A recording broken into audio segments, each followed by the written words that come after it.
probably be seeing that one after this. Okay. So we're hopping right into game number one. You know, I was kind of talking before about like how I like seeing, you know, more not meta teams kind of get far, and that's kind of what Jakeyy and Saphir are, right? Yeah. They've always been playing these kind of these battle boots on the Tesca, but we don't really see this anymore.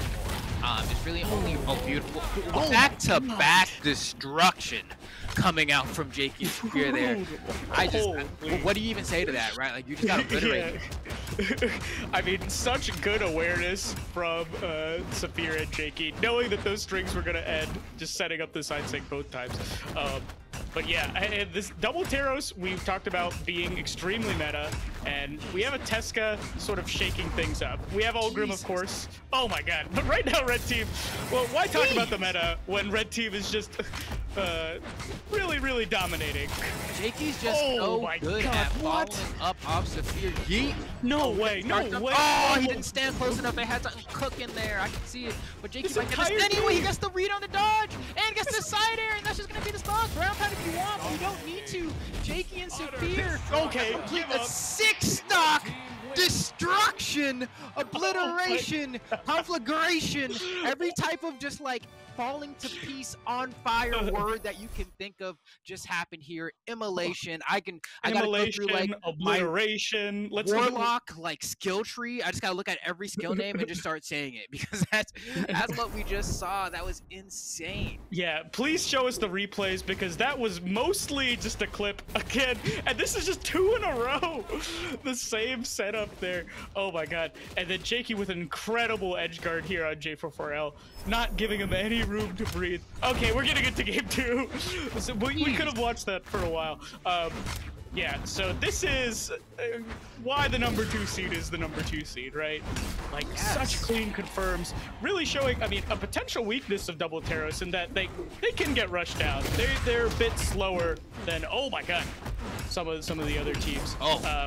Even though they had that capability. Wait a minute. That wasn't even intended for you. Wow.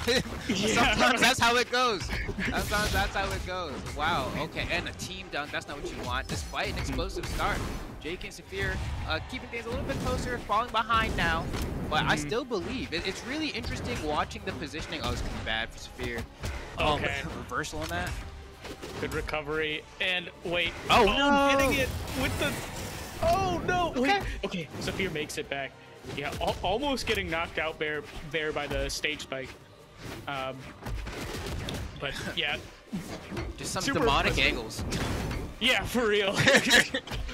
Okay, we're even here right now.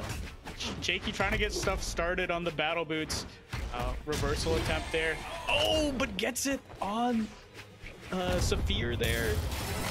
Nice recovery. Okay, it's pretty even. It's pretty even, actually. I was gonna say slightly, but they're doing a good job this game. Jakeyy is going for a lot of the Tesca signatures, but you can break those up. You can interrupt them. So good knowledge from the blue team knowing that.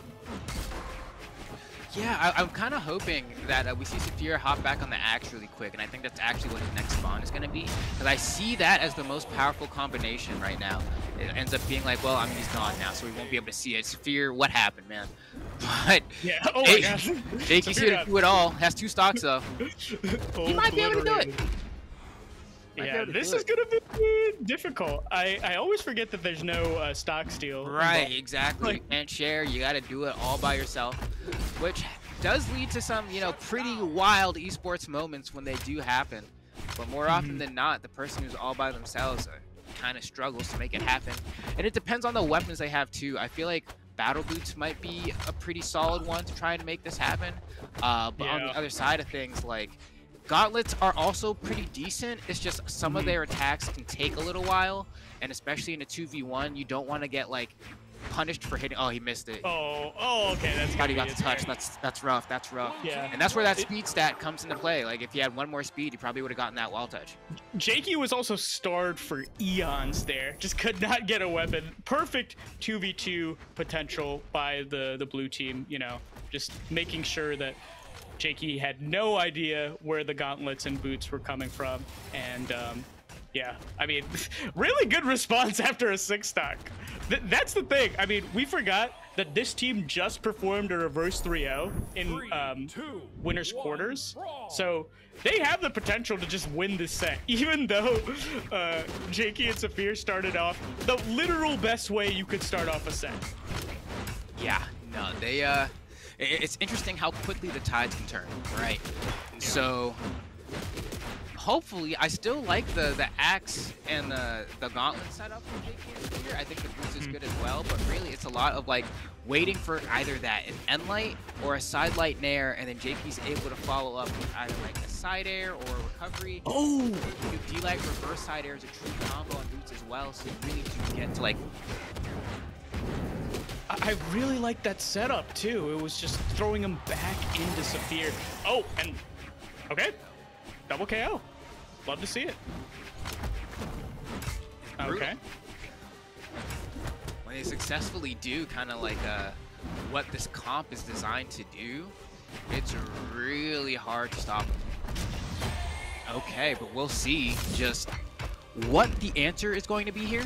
I like that pass into the air. It's not going to lead to a stock. The side sig might have. I don't know if we had the time to wind it up, but so far, it's still looking like the Jakeyy and Saphir show. Oh my god, a sig into a sig. Awesome. They got that part labbed out perfectly. Uh-oh. Okay. Oh, wait. No way. No way Saphir trying to follow up off that. And that was interesting, too, because I think there were 2 end lights in that combo, so I think DI could have happened there, but... Oh. Big reversal. Looking rough. Yeah.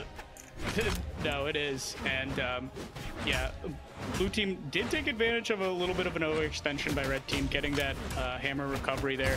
But, yeah, still with a 2-stock lead. This is pretty incredible. It would be really funny if red team wins this and then blue team wins the next game. I know. Especially with how hard they're winning right now, right?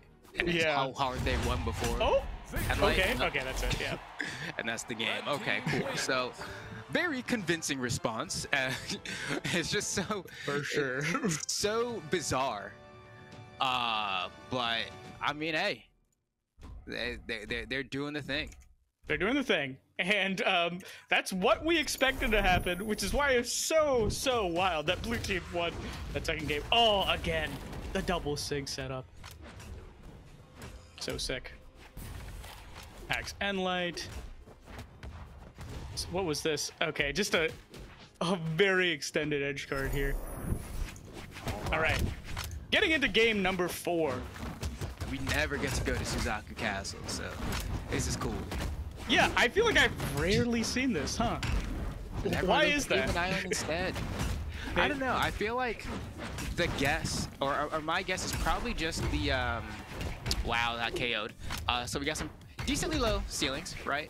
But then also, can you go under the stage or not? Ends up being a like pretty big thing in Brawlhalla. And so on this one, you see the pillar goes all the way down. If you get stuck, you're just kind of you got to deal with it. Those edges also very intense for some stage spiking shenanigans. So people just don't want to get their recovery clipped or something messed up. They don't want to get their recovery clipped. You don't want to fight against a weapon that has a really strong ground pound and have like no wall to kind of. Right. You know. Oh yeah, that wall is really short there. I did not notice.